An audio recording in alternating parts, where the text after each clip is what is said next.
No vídeo de hoje eu vou responder as perguntas que o pessoal me fez no Instagram na última semana e tem muita coisa interessante. Me acompanha aqui então.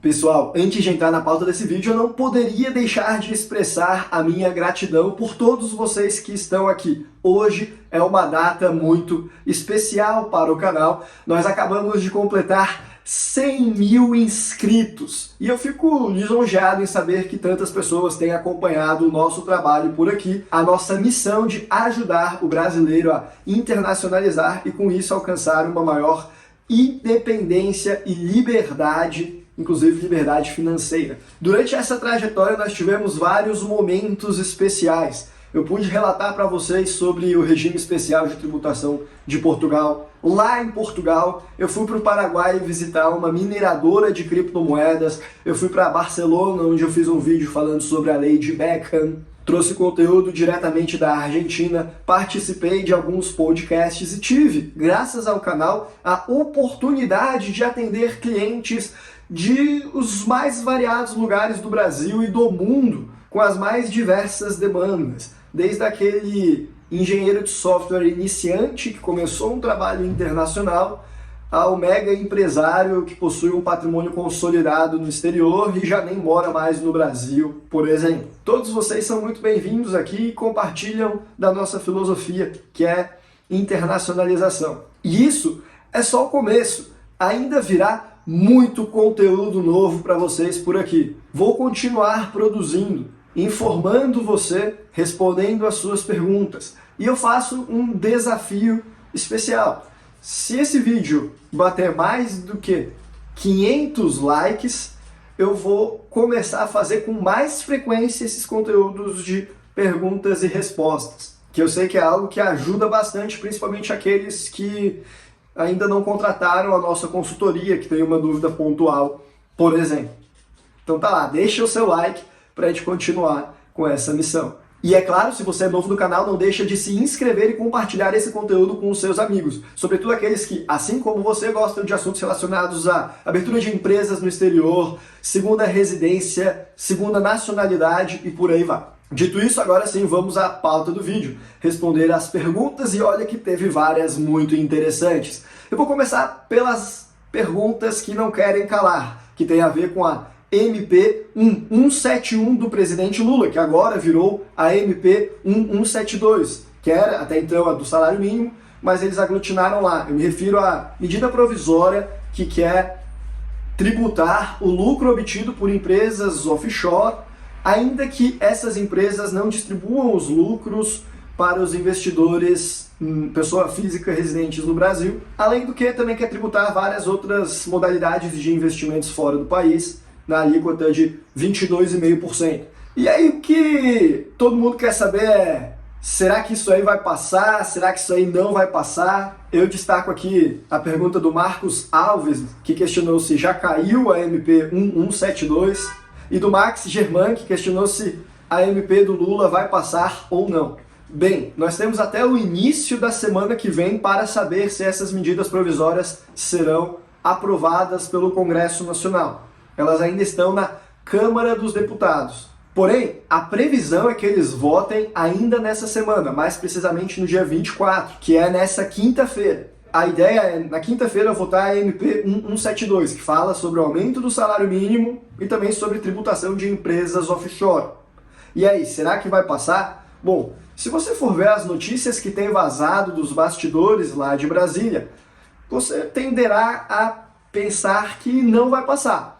Isso porque, ao que tudo indica, o Haddad e o Arthur Lira teriam conversado no telefone há algumas semanas atrás, e o Arthur Lira, o presidente da Câmara, foi bem enfático em dizer que ele é contra a tributação de empresas offshore, sem que isso seja mais amplamente discutido pelo Congresso Nacional, de repente uma comissão mista, em decorrência de um projeto de lei e não de uma medida provisória. E posteriormente parece que eles chegaram à ideia de que eles vão fazer a retirada do trecho sobre tributação de empresas offshore da MP 1172 e vão aprovar tão somente a questão do aumento do salário mínimo, apesar de que o Haddad tem se posicionado veementemente contra isso, dizendo que a tributação das empresas offshores é necessária para que consiga manter aí o aumento do salário mínimo.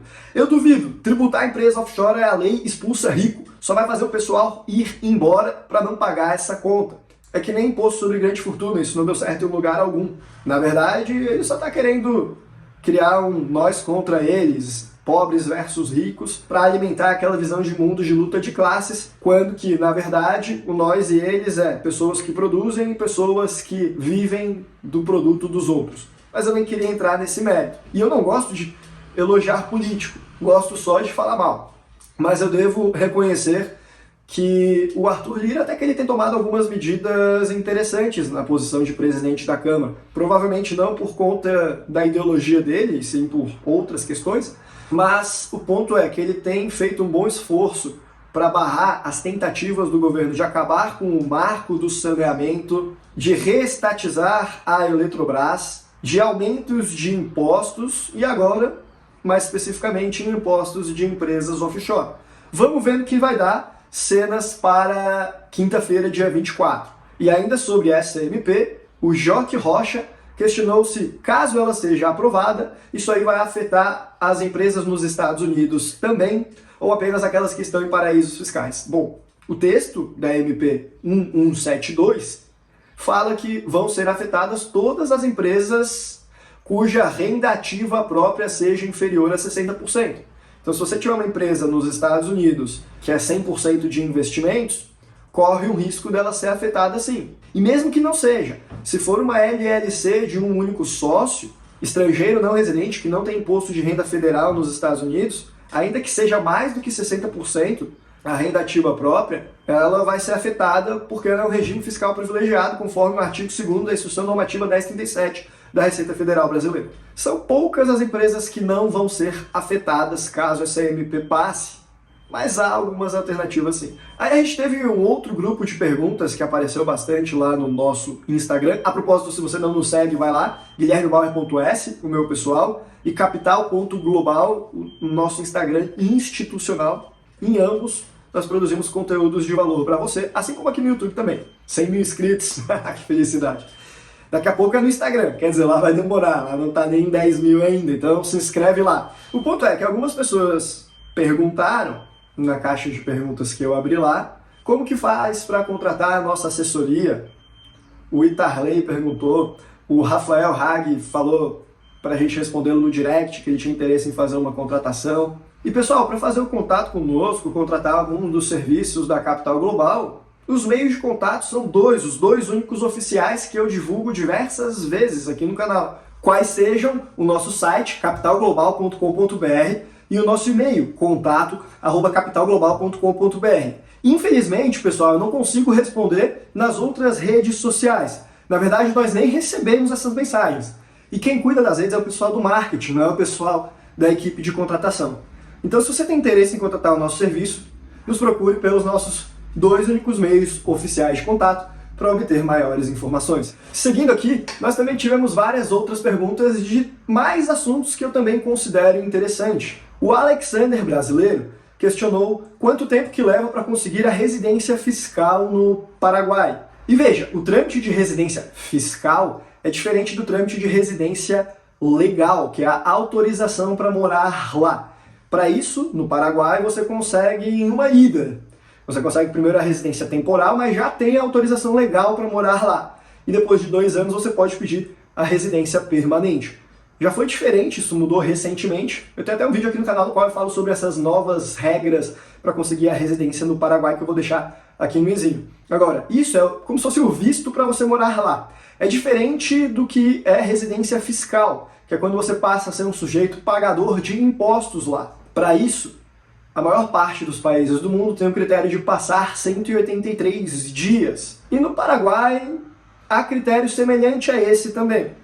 Porém, o que faz as pessoas se tornarem residentes fiscais no Paraguai, na verdade, é tirar o RUC, o Registro Único de Contribuinte, que é como se fosse o CPF lá. A partir desse momento, as autoridades fiscais do Paraguai já vão tratar você como se você fosse residente fiscal no país. E, para tanto, evidentemente você precisa primeiro fazer o trâmite de autorização de residência legal. É por isso que, na prática, muitas pessoas têm o RUC e, portanto, são tratadas como residentes fiscais no Paraguai, mas não ficaram mais do que 183 dias dentro do país. Muito boa essa pergunta, inclusive. Aí o Samuel Denez perguntou se ter uma empresa registrada em outro país facilita no processo de cidadania para esse mesmo país. E olha, não necessariamente, mas pode facilitar. Por exemplo, alguns países te dão facilidade para você morar lá, caso você abra uma empresa, gere um negócio, mas não é só abrir uma empresa de papel, você tem que realmente ter atividades no país, ter um centro, um estabelecimento, funcionários, e aí com isso você ganha facilidade principalmente para moradia. É o que acontece com determinados vistos nos Estados Unidos, o Golden Visa em Portugal na categoria de quem vai lá para gerar empregos. E aí com o direito de moradia, depois de um tempo, você pode aplicar para naturalização, ou seja, para a cidadania do país. Cada caso é um caso. Porém, simplesmente abrir uma empresa para botar seus investimentos da Bolsa de Valores lá dentro, por exemplo, aí é algo que não costuma te auxiliar. O Dr. Márcio Tossi perguntou se nós ajudamos em trâmite para fazer a abertura de contas em Portugal. Sim, nós auxiliamos não só com a abertura de conta, mas também podemos te recomendar para tirar NIF e aplicar para o RNH, o Registro do Residente Não Habitual, que tem uma tributação favorecida. Portugal é um país que está dentro do escopo dos serviços que nós prestamos na assessoria de internacionalização. O Aécio Joker questionou se um brasileiro chegasse a ganhar numa loteria americana, deixando o dinheiro investido por lá, se isso é dentro da lei brasileira, não trazer o dinheiro para o Brasil que ganhou na loteria lá. Sim, perfeitamente possível. Mas é claro, você tem a obrigação de declarar no Brasil caso você seja residente fiscal no país. Agora, se não quiser trazer, é uma escolha sua. O Júnior Construtora questionou se existe capital mínimo para alocar fora do Brasil com estratégia de proteção patrimonial. Não existe. Se você quiser começar com $1, é possível abrir uma conta numa corretora lá e enviar para fora. Algumas corretoras não exigem depósito mínimo para realizar essa abertura. Agora, se você pensa em montar uma holding lá fora, aí sim, aí já precisa pelo menos uns $100 mil para começar a pensar nesse tipo de empresa. E olha lá, tá? Se passar a MP 1171 do Lula, vai precisar mais dinheiro para essas empresas offshore fazerem sentido para você. Não é que elas vão parar de fazer sentido, mas elas vão ser algo mais exclusivo para quem tem alta renda. Talvez pare de fazer sentido para a classe média. Ou melhor, alto patrimônio, né? Às vezes nem tem tão alta renda assim, mas tem patrimônio elevado. O Neuralabs questionou como que pessoas com cidadania de outro país podem fazer para comprar Bitcoin sem QIC no Brasil, ou seja, sem a necessidade de verificar a identidade, tirar aquela foto bonita com o teu documento. Olha, no Brasil é impossível você fazer isso legalmente. Se a pessoa está te vendendo Bitcoin, a corretora precisa fazer o QIC e o P2P também. Agora, se ele não fizer, às vezes acontece, então essa seria uma maneira, encontrar um P2P que não se atentou à sua obrigação legal. P2P é quando você faz venda de pessoa para pessoa, não entre instituição e instituição, por exemplo, ou pessoa e instituição, mas normalmente o P2P já é um sujeito cuja atividade profissional é vender Bitcoin, ele só está no mercado de pessoa física, como se fosse um freela, digamos assim. O que hoje em dia, inclusive, também já é um mercado bastante cinzento no Brasil. Mas você encontra o P2P aí que não faz processo de conhecer o seu cliente no mercado, com mais frequência do que as pessoas imaginam. Essa seria a única maneira, mas é ilegal. Ilegalmente, bom, legalmente, para você comprar os Bitcoins sem QIC, considerando a pergunta, né, que são pessoas que têm cidadania de outro país, sei lá, um passaporte italiano, por exemplo, aí você poderia não evitar o QIC, mas evitar o QIC brasileiro. Então, abrir uma conta corrente nos Estados Unidos com documento italiano, por exemplo, enviar o dinheiro do Brasil para lá e comprar lá. Houve a verificação, eventualmente poderia até haver uma troca de informação, mas se houver, vai ser muito mais provável que haja com a Itália do que com o Brasil. Então, na prática, você consegue preservar a sua privacidade. Agora, isso não significa que você não deve declarar as criptomoedas no seu imposto de renda. Você é obrigado, fazendo QIC ou não, caso você more no Brasil. Se não, é ilegal. Outra pergunta interessante sobre Bitcoin veio do Neftsbob, acho que eu falei certo. Ele questionou como que se faz para não declarar os bitcoins ao liquidar, ou seja, ao trocar bitcoin por moeda fiduciária. Bom, isso é legalmente possível de fazer, se você tiver uma empresa offshore. Aí o que você deve fazer é pegar as criptomoedas que aparecem no seu imposto de renda declaradas e passar para a titularidade da empresa offshore, como integralização de capital, por exemplo, ou ainda como empréstimo. Aí quem vai fazer a venda vai ser a empresa offshore. E aí ele entra no balanço da empresa. No seu imposto de renda no Brasil, portanto, não vai aparecer a liquidação dos bitcoins, vai aparecer só que você tem as cotas da empresa e que o bitcoin passou para ela. Mas da porta da empresa para dentro, aí é problema da empresa, não aparece. E aí o dinheiro caiu na conta da empresa, em dólares, por exemplo, e você pode utilizar para investir no mercado americano, ou ainda, se preferir, fazer um aporte de capital de empresa estrangeira em filial brasileira, para o dinheiro voltar para o Brasil. Isso é uma operação que pode fazer sentido dependendo do tamanho do capital que você tem e da velocidade que você for fazer tudo isso. Mas toma cuidado, porque não é porque você chama um boi de cavalo que o boi é um cavalo. Então, se a sua intenção aqui é mascarar um ganho de capital, por exemplo, eventualmente a Receita pode entender que houve um abuso de formas, uma simulação fiscal. Então, a operação tem que fazer sentido sob outras perspectivas, que não seja apenas a economia tributária, como, por exemplo, rebalancear sua carteira de investimento. E cada caso é um caso, precisa ter uma análise com maior cautela. Muito boa essa pergunta. O Maurício Lima falou que trabalha para empresas estrangeiras e que recebe recursos em dólares, e aí ele quer saber qual que é o mínimo de impostos possível de pagar. 0%. Exatamente. Se você trabalhar com uma empresa offshore em um paraíso fiscal, desde que você não distribua lucros dela, o imposto é 0%. Agora, no Brasil, provavelmente 3%, se você tiver uma empresa no Simples Nacional, no anexo 3 de exportação de serviço, sem que haja incidência de ISS, PIS e COFINS, porque o proveito econômico do serviço não é observado no Brasil, e o faturamento anual não pode superar 180 mil, porque você tem que estar na primeira faixa do anexo 3 do Simples. E a última pergunta que eu vou responder para vocês hoje veio do TH Lima, que perguntou se, caso eu tivesse 1 milhão e quisesse recomeçar, qual país eu iria? Europa, Estados Unidos ou Canadá?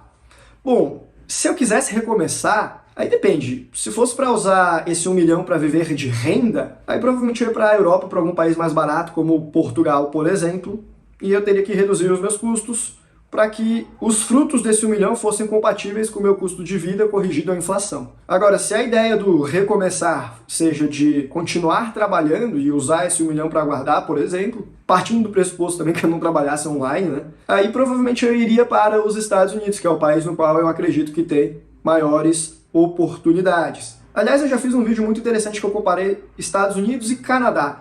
Qual país que eu recomendaria, dependendo de determinadas condições de vida.